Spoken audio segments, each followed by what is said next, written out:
Magandang gabi po, Luzon, Visayas, Mindanao po, kung saan kayo panig ng mundo. Nagbabalik po tayo rito sa aking YouTube channel po. Meron po na tayong pag-usapang barya po, yung 50 centimos po ni Marcelo H. Del Pilar po. Mula 1967 hanggang 1974 po itong coins na ito. Mula 1967 po. Magandang gabi po. Nagpapasalamat po tayo doon sa ating mga nanonood, sa ating mga YouTube, sa ating mga vlog. At maraming salamat po. At bago tayo magsimula, anuin po na natin yung ating mga word coins po. Meron po tayo rito, Elizabeth coins, $1. Meron tayong 1989, 2 pence, Elizabeth. Meron tayong 1998, Hong Kong dollar, $5.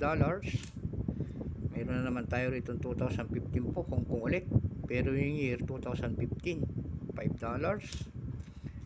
Mayroon tayo rito 2010 Malaysia 50 cent. Mayroon tayo rito quarter dollar 2001 po ang nakalagay na year. Mayroon naman po tayo rito half dollar 2012. Ayan po. Mayroon naman po tayo rito Canada ulit coins 25 cent po 1989. Mayroon naman tayo rito ulit ating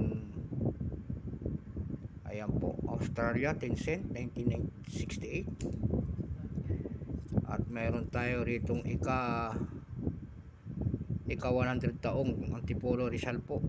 Ayan po, 1591 hanggang 1991 po. Ayan po. At meron din naman tayo ritong nahalo na Casino Pilipino po, year 1997 po.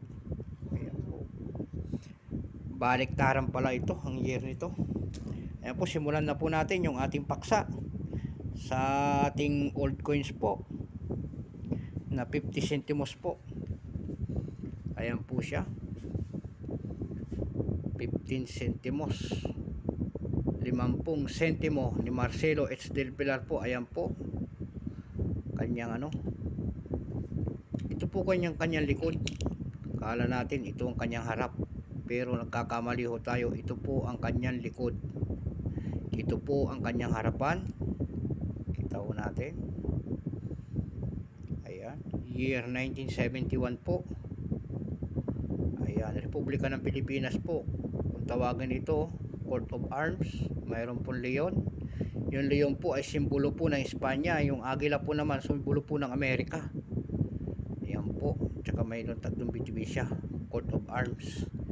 Ayan po. Tignan natin po kung may mga presyo na, kung magkano ang presyo na sa ating mga online selling po. O, bago natin simulan po itong ang 50 centimos na ito, issue Philippines, period po Republic of the Philippines, type si standard circulation coins po, years 1967 to 74 po. Ang value 50 centimo po, currency piso, composition po nickel brass, 70 copper, 18 zinc at 12 nickel. Ang kanyang bigat po 8 grams, diameter niya 27.5 mm, thickness po 1.95 mm, shape round syempre. At saka yung orientation, coin alignment po, demonetized na po. Hininto ang paggamit nito noong January 2, 1998 po.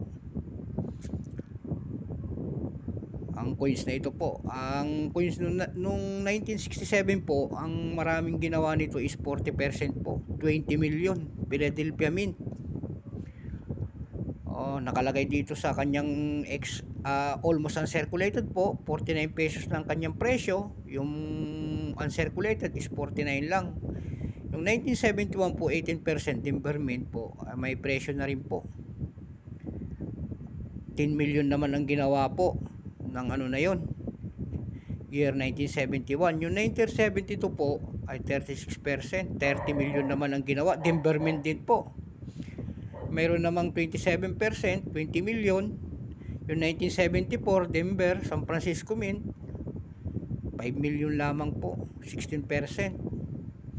Ayon dito sa ating mga online, nagkakapresyo po doon sa ating numista, nagkakapresyo na siya po ng, may nagbebenta po doon ng $11.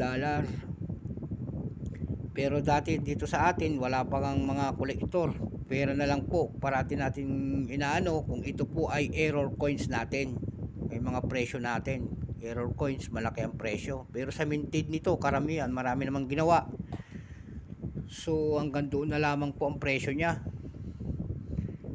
3 doon sa online selling na Numista, nakita ho natin doon at 49 pesos. Doon naman po sa Lazada, may nagbebenta po nito up to 140 po. Ganun lang po ang kanyang kanyang presyo. At maraming salamat po. Ang dito na tapusin ang ating vlog po. At special shoutout natin si Abby Reyes. Abby Reyes po, nag-live ngayon sa kanyang mga coins. Nagsi-selling. Boss, magandang gabi po. Abby Reyes po. Money collector po. Paper Coinage, Saudi Boy TV. At Coins TV. Ibilio Flores Jr. po. Ma'am Cheryl Bato. Money collector. Christopher Segovia. At dito na po. Tapos yung mga taga Pangasinan po. Masanto sa labis kayo namin. Ilocano naman, taga Isabela po. Naimbag nga review amin. Dito na po nagtatapos ang ating vlog. At maraming salamat po sa nanonood ng ating YouTube channel po. Hanggang dito na lang po. Hanggang dito na lamang po. Bye bye.